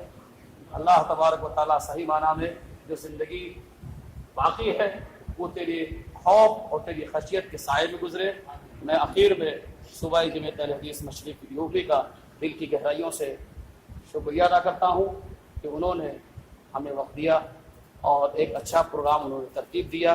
اس کے لیے صوبائی جمعیت اہل حدیث مشرق یوپی کے امیر حاجی عتیق طیبی صاحب اور اس جماعت کے ناظم جناب حضرت مولانا شہاب الدین صاحب مدنی مبارکباد کے مستحق ہیں۔ اللہ تعالیٰ ہم سب کو دین کی، ایمان کی بات سمجھنے کی اور عمل کرنے کی توفیق عنایت فرما۔ آمین۔ وآخر دعوانا الحمدللہ رب العالمین۔